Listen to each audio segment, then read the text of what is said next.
Hey Eric, how you doing? Good, good, good. How are you? Well, just recovering from a tough loss last night. Fortunately, ended our NBA Finals hopes, but you know what? Now time to go on to next year. Cool, cool. So is everything okay? Yeah, everything's good. Just dealing with the loss and now trying to figure out what the plan is moving forward. I'll be heading to the NBA Combine on Sunday, and then assisting with pre-draft workouts and summer league. So everything is starting to line up for next year, but just wish we could still be fighting for that Larry O'Brien. Cool, cool, cool. So, first of all, can you introduce yourself for the Yeah, coaches in Taiwan? yeah, no problem. So my name is Alex Cost. I'm the strength and conditioning coach with the Philadelphia 76ers, and I'm the head strength and conditioning coach for their G League affiliate, the Delaware Bluecoats. This is my first year with in the NBA and with this organization. The previous three to 4 years, I was with San Diego State University, Division I program. I was with their men's basketball team. I also did a little private training, and I was also the head of strength and conditioning for San Diego Miramar College, um, their men's basketball team. And I'm still an adjunct professor there as well. Cool, that was cool. So, since this is your first year in the NBA, how was the experience? The experience was great. It's definitely different from the collegiate setting in that there is always something going on. So in the collegiate setting, it's a lot more structured of when practices, when the lifts are. The student athletes have classes, they have study halls, they have other obligations to go to. And on top of that, now they have, NIL obligations and things that they have to pursue in terms of advertising and marketing. But with the NBA, there's a lot more ambiguity to it. And so schedules can change and shift on a daily basis. And so you kind of have to be able to go with the flow based on what is happening with that in terms of travel or like games getting rescheduled due to COVID or canceled or all that.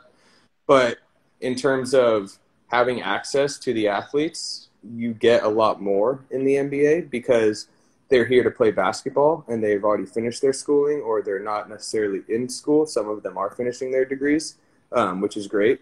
But you do have a bigger chance to affect on them because of this constant access.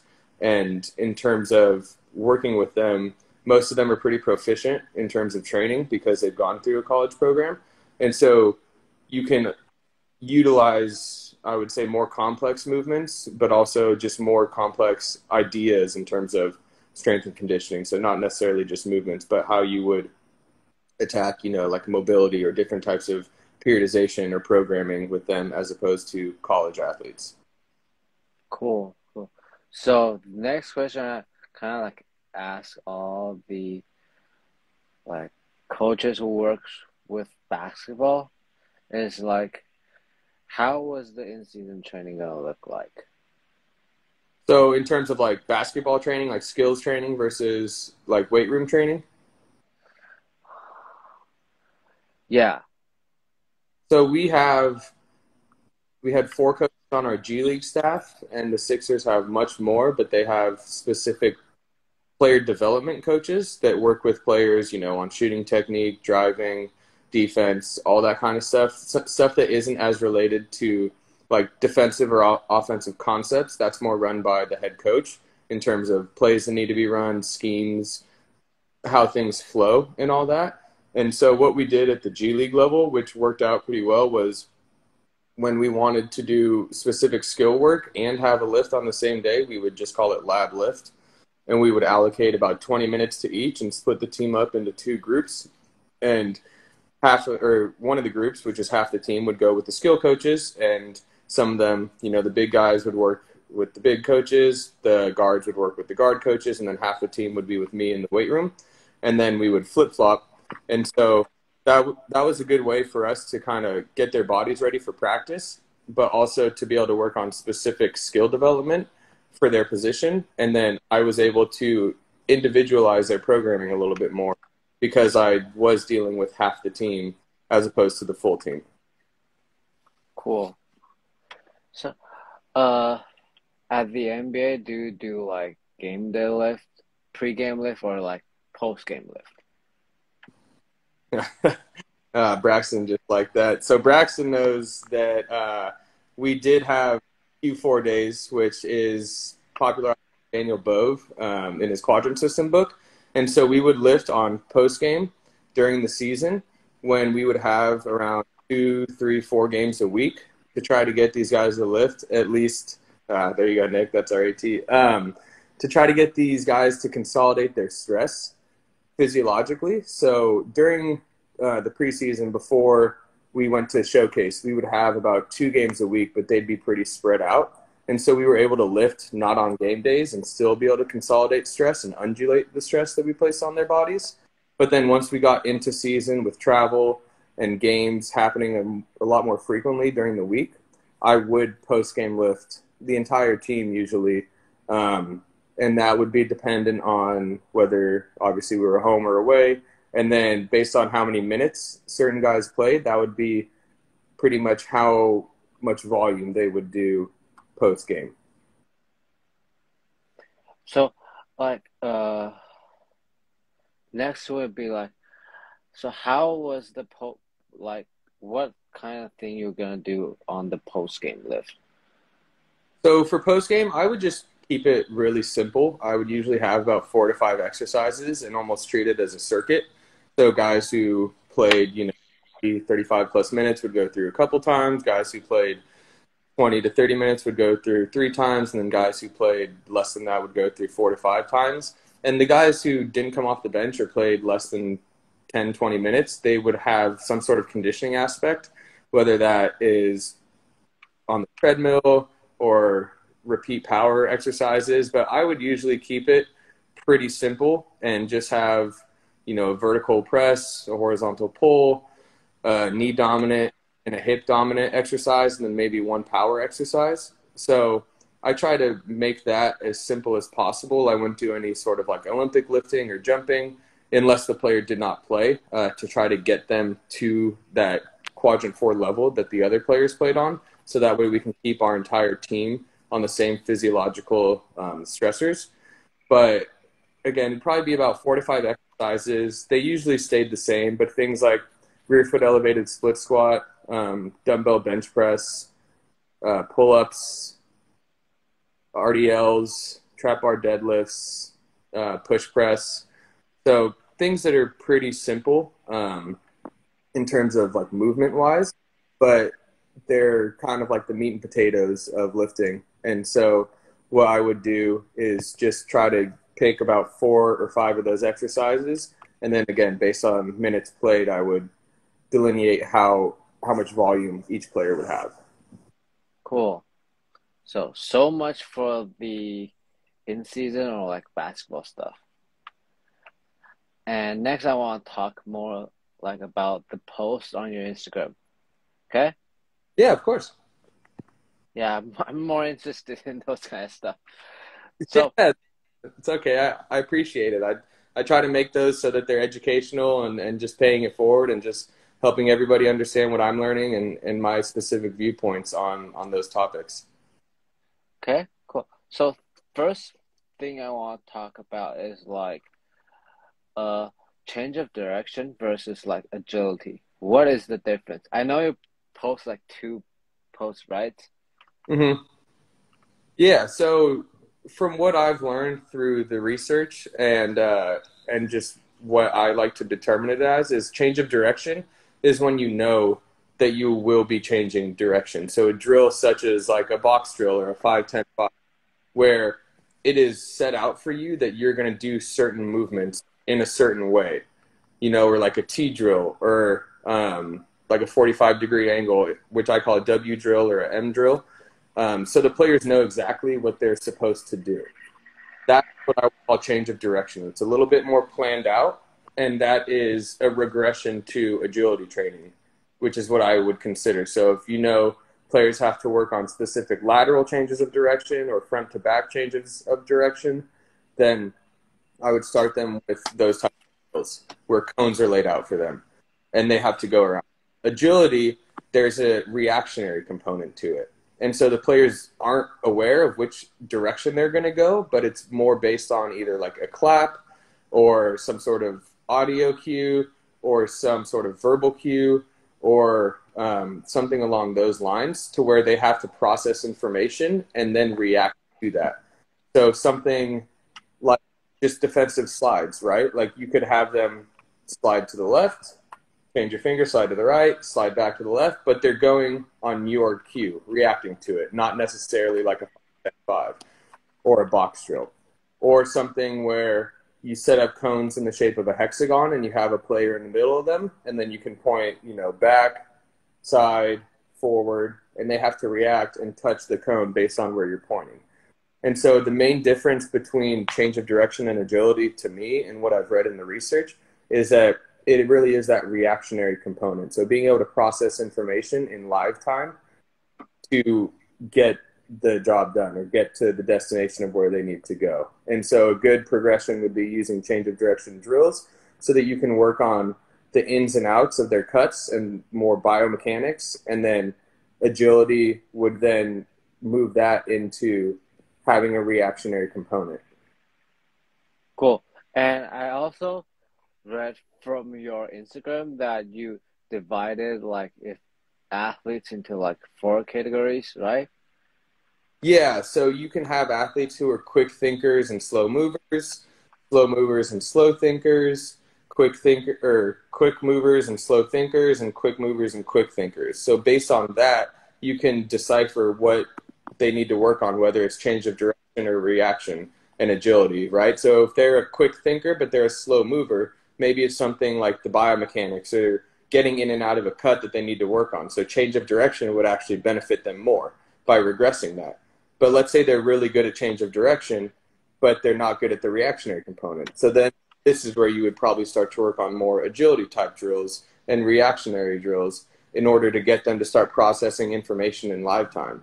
And it doesn't always have to be something that is movement based, right? So I've done things where an athlete faces a wall and I have 2 tennis balls behind them and I'm throwing the tennis balls off the wall. So they're just trying to grab the tennis ball based on seeing it. So that's still reacting in live time without them moving their body. So that's a way to kind of bridge the gap between processing information and reacting in terms of getting to a certain spot.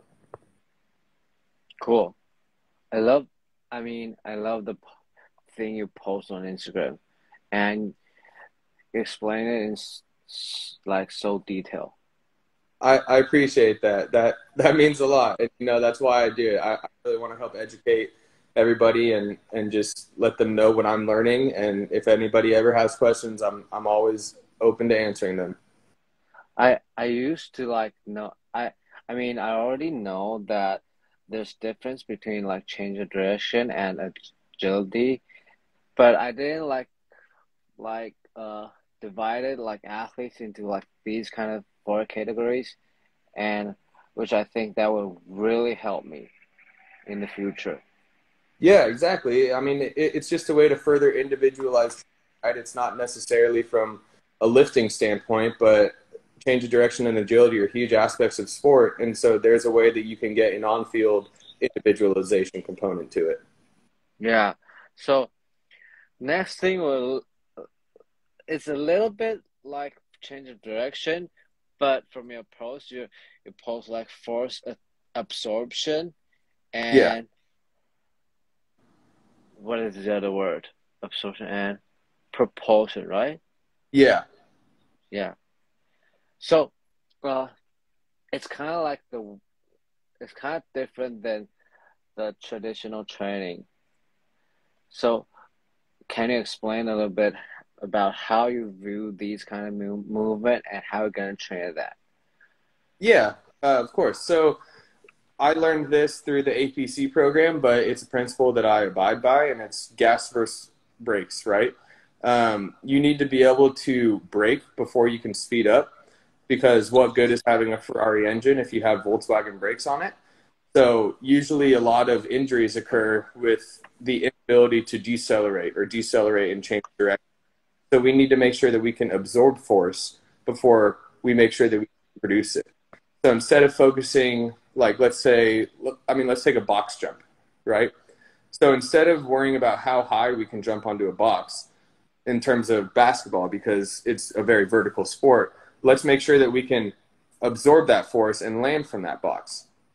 So what good is having a 40-inch vertical if you don't know how to land from it? Because if you look at basketball, I know there's a lot of contact injuries in the air, but when most people get hurt is when they're landing from a jump, not when they're taking off from a jump.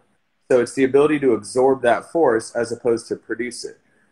And it's not necessarily just absorbing force, it's how you absorb it. Is it a short impulse? So do you get very, very little flexion or very little bend in the joints, or do you absorb it over a longer period of time?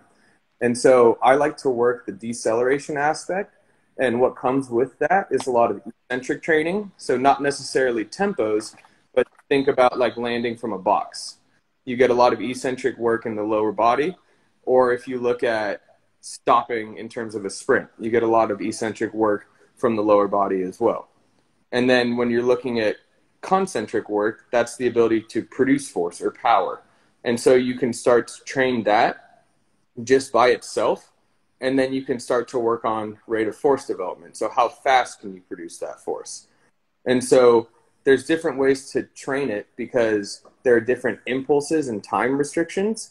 So in terms of eccentric training, I would train somebody to just have good mechanics landing from a box. And then I would say, okay, can you do it with less joint angles or bigger joint angles? Because the more you bend the knee, the smaller the joint angle gets. So now let's try to have a smaller impulse where you land from that box but get less knee flexion. And then let's see if you can jump up onto the box but take as little amount of time from the ground to the box. So now we're not only working concentric muscle actions, but how fast can you produce that force and what is your rate of force development? How about things like the post, like you combine some FRC work into your training? Like there's like different, and not just sagittal, but there's like the knee angle and the angle was like a little bit like combined with sagittal and frontal plane of movement. What about those kind of stuff? Yeah, so the way that I really put FRC into my eccentric and concentric or absorption versus propulsion training is when you look at the lower body, when we're looking at force absorption or more eccentric training, you get a lot more dorsiflexion in the ankle, you get a little bit of internal rotation at the tibia, and you get internal rotation in the hip. So from there, I can work something like ankle pails and rails and dorsiflexion, passive range holds, passive range liftoffs to start training that anterior tib, but also to try to create space to absorb that force in that talar joint and subtalar joint. And then you can try to get some sort of rotational capacity at the knee, because a lot of people think the knee only flexes and extends, but it does have the ability to rotate. Although it's not a lot, you don't want to get shearing forces, but it should be able to rotate a bit. And then you get people who get really deep, a lot of trunk flexion over that hip, especially that front hip. So that's going into some deep internal rotation at the hip. And so when you start training these eccentric force absorption motions, you can train these internal rotation range of motion, but also capacity. And the thing I like about FRC is that it teaches the player to own that motion internally. So we're not externally loading them until they're ready for it, but can you actually absorb your own force, right? The force that you can produce by yourself, can you absorb it by yourself? And then on the flip side of that, when you're going to produce force, you get external rotation at the hip and the exact opposite, right? So external rotation at the knee, and you get plantar flexion at the ankle. And so that is indicative of your ability to produce force, whether it's jumping up or sprinting forward or moving laterally. And so if I'm going into a certain training session that I'm going to focus on one or the other, absorption versus propulsion, or maybe both, I'll take a lot of my players or my clients through some sort of FRC activation. And that takes a good amount of time. So I won't necessarily go through the pails and rails, passive range holds, hovers, liftoffs, and all that stuff. but I'll do something to get that activated. And if I see that they lack the capacity in that joint in order to get to those joint angles and to those internal and external rotations, then that's when I'll use most of like a recovery session to actually really dive into FRC and try to single out certain joints and to get them to be able to use that with their internal strength. So how about those with bands and fast movement? When they have the mobility, you're gonna progress into like faster movement, right? And with band assisted. Yeah. How do you program these kinds of movement, or do you count that as a plyo or as a movement? And how do you combine it with your training? So it's very contextual. It can be used for plyos, like something like a band-assisted jump or a band-resisted jump. But I will use bands in order to pull players into more of force absorption so that I'm augmenting greater force than what they can produce, because that happens a lot in sport, whether you get pushed or whether you're sprinting and have to stop and you're not used to absorbing as much force than you can produce, or you get a little extra push. So you actually have more force than you can produce. And then with force propulsion, I'll usually have band resisted, because that way the band cues you to produce force through that plane of movement or through that motion. And that's when we start to work on things like power production, rate of force development, early and late rate of force development. And I think bands are a great way to do that, because not only can you augment external forces, but you can manipulate the bands on the body in such a way that they actually mimic sport-specific movements. For sure. So, for training athletes, do you how do you combine this into your training session? So if I'm going to work on, let's say, a forward lunge, so like a force absorption forward lunge, what I will do is I'll have a band either pulling that person into a forward lunge to get their body to start reacting to external forces so that they can absorb that force before I go into a weighted forward lunge. Or maybe I'll have that band pull their torso rotating over that front leg so that they're able to understand that there are internal rotation forces that come with this forward lunge, and to start to open up that joint space and get those stabilizer muscles moving and those inner muscles and synergistic muscles that aren't the antagonist agonists. And then I'll have them go into something like a weighted forward lunge, or maybe just even like a split squat where they're pushing that front knee forward to, again, augment that knee absorbing that force, but also that hip going into internal rotation as that torso comes over it. So I'll either use it as a warm-up, or I'll use it as a superset with that, like my main movement, so that the body starts to understand, okay, so this is what it feels like unloaded, but with a little bit of external force pulling us in either a horizontal vector or like a slight vertical vector, as opposed to just giving them dead weight. Because if you have a dumbbell or a bar on your back, that weight is always going to be getting pulled down by gravity. So the vector is always going to be vertical, whether the body is moving forward or backward. There might be a slight horizontal force to it, but the thing about bands is they're pretty lightweight. So there's not a lot of gravity acting on them, as opposed to the elasticity and the accommodating resistance. And so if you have a band pulling somebody forward, you are going to augment more of that horizontal force, as opposed to just dumbbell and weight force that's just basically gravity. Cool. Did you use these kind of stuff on your NBA player? Yeah, definitely. And again, it's very case dependent. So some players are good at force absorption, but they need help in terms of power production. Some players are the other way, where they can produce a lot of power, but they can't absorb it. So it really is context dependent, and that's what helps when you can get players either one-on-one or two-on-one, and you can kind of group them up into who's very powerful, who needs more eccentric training and force absorption training. But yes, I definitely use these concepts with my G League and NBA players. Great. That's cool. I think that they're gonna love it, right? Yeah, no, exactly. And a big thing is explaining to them why you're doing something, right? So being able to show them, hey, I'm putting this band around you, pulling you into this forward lunge because of, think of like a step back, right? You're driving through the lane, but then you want to stop on it. So you're having all your force bringing you forward, but you need to be able to stop. This band is basically your force that you're producing without you having to run into this movement. And so Good. when you give them context of the movement and you can help create buy-in and why you're doing certain movements and lifting certain ways, then it helps players really understand why, you know, just like the why behind your training. And it's not just another movement that they need to finish in order to get the workout done. So really showing them how it applies to their sport. And it's how I actually came up with my name, Translational Training. But what we do in the weight room should translate onto the court, right? And For sure.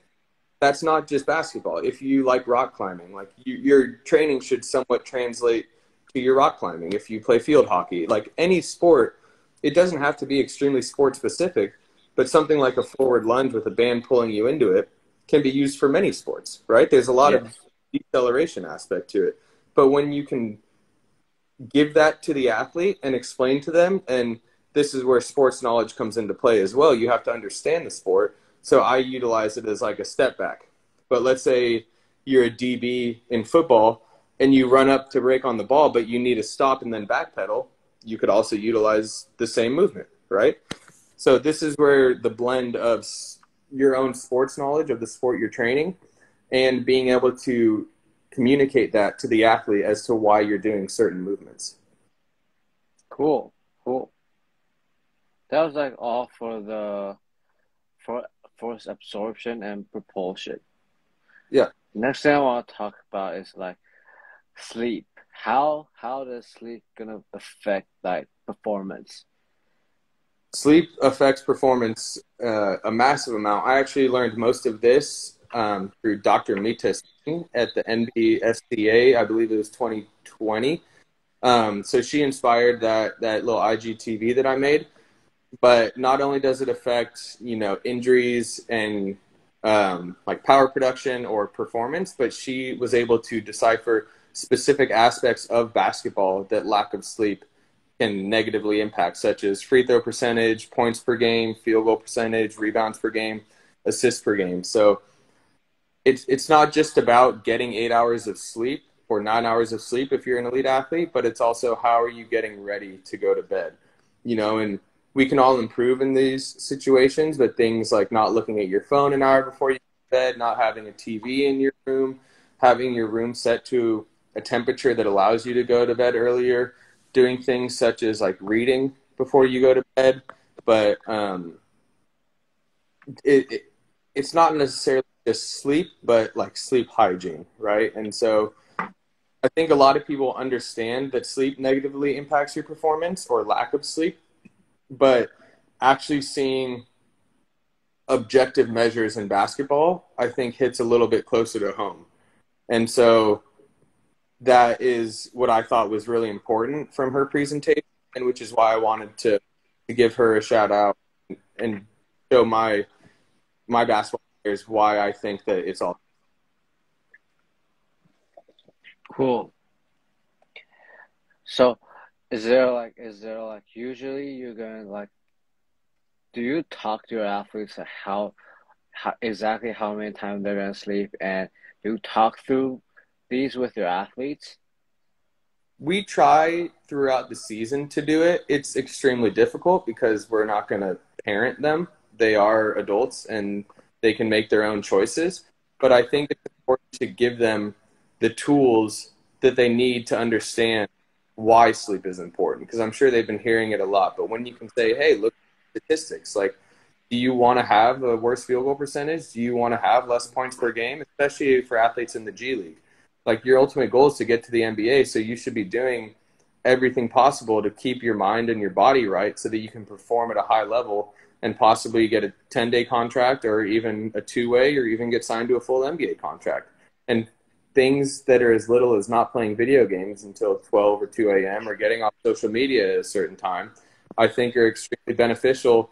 And what I like to call low-hanging fruit. It's something that doesn't take a lot of effort, but it does take diligence, and it does take a lot of self-control. And so things like that, with sleep specifically, you can only do so much with your athletes. All you can do is give them the information and the tools that they need to understand why it's important, but I'm not physically going to do like room checks on guys on the road and say, hey, are you asleep? You know?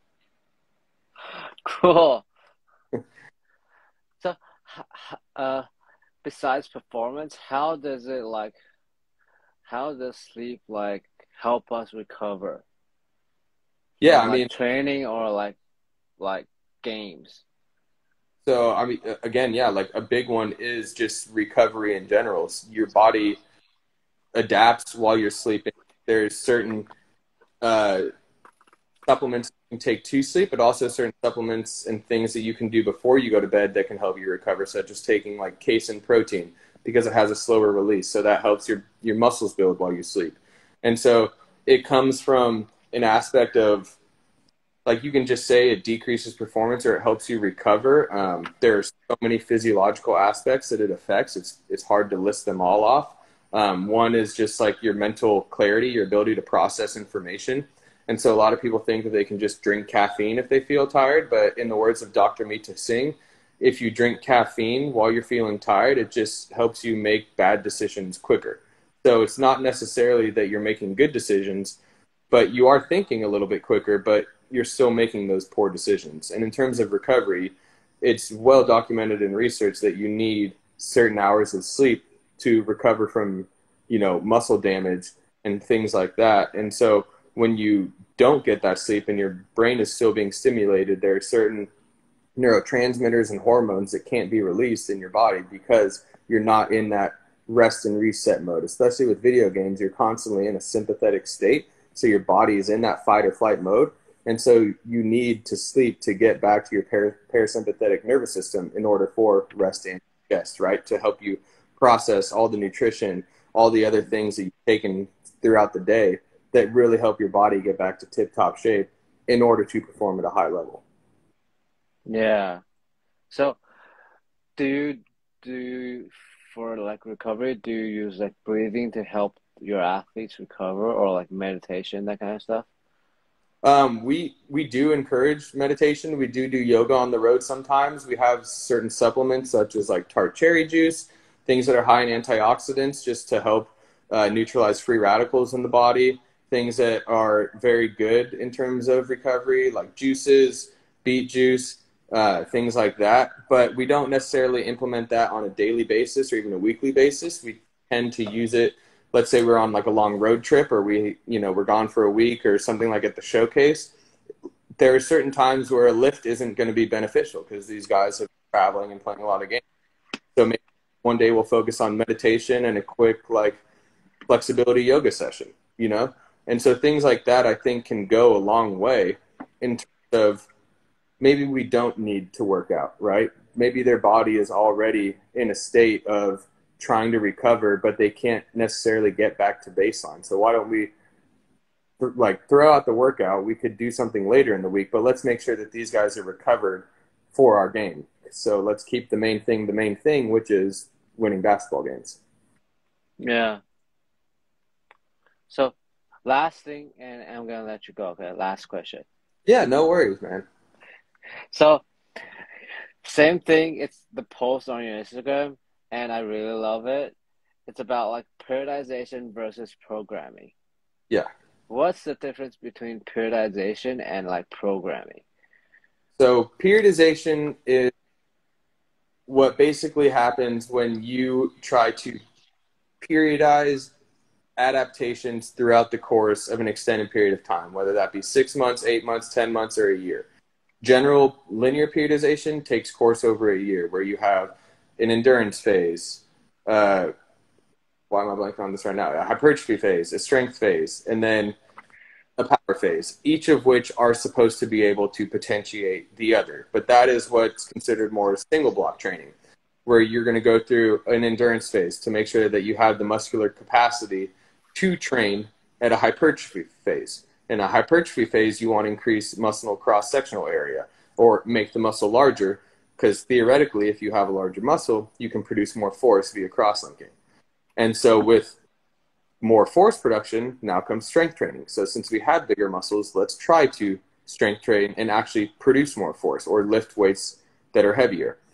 So now that we can produce more force, let's move into a power phase, which is, okay, now that we can produce force, let's do it fast. And so that's general single block linear periodization. There's another form of periodization, which is called double block, or almost like conjugate or potentiation training. And so let's say you're nearing the end of your endurance phase, but in the last couple of weeks, you're going to blend endurance and hypertrophy training. So that way you're working on two aspects of training at once. One, muscular endurance, one is muscle hypertrophy. And that the same would go for hypertrophy into strength and strength into power. So now, instead of working on one adaptation at once, we're actually trying to work on two adaptations at once. And this doesn't have to go for strength and hypertrophy, or endurance and hypertrophy, hypertrophy and strength and power. You know, this could be speed and agility, or jumping and sprinting. You know, it doesn't necessarily have to be that. So what comes with that, and notice I didn't mention any exercises. How you periodize and how you create those adaptations is one, the load that you place on the athlete, but two, the exercise. So when it comes to programming, that is what exercises and how are we necessarily going to load it throughout time. And so this comes to things such as, are we going to progress from a split squat to a rear foot elevated split squat? Are we going to go from a split squat to a forward lunge? Are we going to go from a forward lunge to a side lunge and change planes? And so with programming, that becomes more of what you do on a day-to-day basis. So what are the exercises that you're going to do and perform to create and achieve these adaptations that you have set out in your periodization? So I would say that periodization is more of the global outlook as opposed to programming, which is your local outlook on a daily, weekly, monthly basis of how are we going to get these adaptations and how are we going to make sure that we are getting the adaptations that we want. So, do you so can I like understand in this way? Like periodization is more like topics, and programming is more like the detail, right? Yeah, you could say that. If I could choose one word for each, periodization, I would say adaptation, and programming, I would say exercises. Oh, Or cool. yeah. Love it. Cool. So, is there like anything, because I know it's your first season and it's fun, right? It's a blast. I mean, just being on the sidelines, being around elite athletes all the time, it really brings out the best in you, and it makes you want to be the best version of yourself so that you can really help these guys get to where they want to go, which is why we do it, right? You're in this industry to help people, not to help yourself or to gain fame or to gain clout or anything, but you really want to enact change on your athletes and help them achieve their goals. So, if there's like one thing you think you do differently, or it's like anything you want to talk to the young coaches if they have the dream to be like training pro athletes or elite athletes, what would you say to them? Okay. So I'll say two things. One is just be a good person, right? Like nobody knows, like you never know the type of day that somebody's having. Everybody wants to get to these positions. They're very coveted positions. There's a finite amount, right? I'm not saying that anybody can be a personal trainer or anybody can be a coach at the high school level, but getting to the professional level, especially the NBA, is very difficult. And so being somebody who can talk to people, being somebody who wants to help other people out. You're not in it to tear other people down, to make yourself seem better. You're not in it to try to make money. You're not in it to try to get fame or wear the clothes or sit courtside. Like you have to be in it for the right thing, which is to help other people out. And so my motto with my whole profession and my on Instagram is pay it forward. I know there's a lot of people that want to get to where I'm at, and it's really difficult. And if you don't have a mentor or somebody that can help you network and get in touch with the right people, then it can be extremely difficult. And so I want to try to help those people understand these more complex topics if they don't have the education, but also be a resource that people can reach out to and ask questions to. Or if they need a reference, if I get to know you and I really like you, then I have no problem, vouching for you. And then my second one is kind of piggybacking on that is just develop relationships. The first thing I do when I meet new athletes is, who are you? I know you play basketball, but what's your identity? What do you like to do outside of here? Like, what are other things that we can connect on? So I'm not just coming in here and telling you what to do and telling you the exercises I want you to do.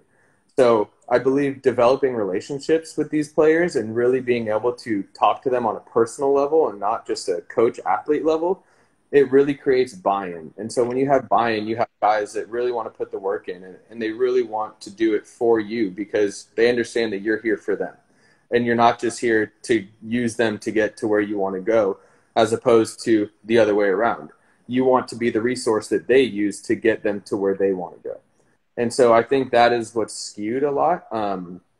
People always say, oh, I've trained this guy, I've trained this guy, I've trained that guy, which is great, and sometimes you have to do that. But also, if somebody went and asked that athlete, hey, would you recommend this guy for our opening position?